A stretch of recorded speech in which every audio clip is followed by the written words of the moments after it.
আবৃত্তি করছি কবি জীবনানন্দ দাশের লেখা কবিতা বনলতা সেন। হাজার বছর ধরে আমি পথ হাঁটিতেছি পৃথিবীর পথে, সিংহল সমুদ্র থেকে নিশীথের অন্ধকারে মালয় সাগরে। অনেক ঘুরেছি আমি বিম্বিসার অশোকের ধূসর জগতে, সেখানে ছিলাম আমি।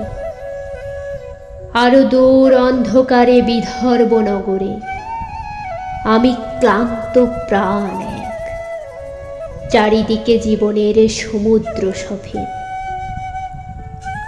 আমারে দুদণ্ড শান্তি দিয়েছিল নাটোরের বনলতা সেন। চুল তার কবেকার অন্ধকার বিদিশার নিশা, মুখ তার শ্রাবস্তির কারুকার্য।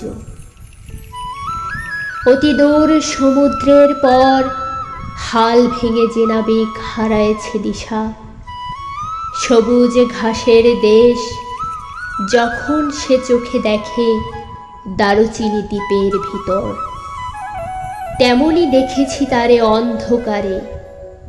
বলেছে সে, এতদিন কোথায় ছিলেন? পাখির নীড়ের মতো চোখ তুলে নাটোরের বনলতা সেন। সমস্ত দিনের শেষে শিশিরের শব্দের মতন সন্ধ্যা আসে, ডানায় রৌদ্রের গন্ধ মুছে ফেলে চিল। পৃথিবীর সব রং নিভে গেলে পাণ্ডুলিপি করে আয়োজন, তখন গল্পের তরে জোনাকির রঙে ঝিলমিল। সব পাখি ঘরে আসে, সব নদী ফুরায়, এ জীবনের সব লেনদেন। থাকে শুধু অন্ধকার, মুখোমুখি বসিবার বনলতা সেন। ধন্যবাদ।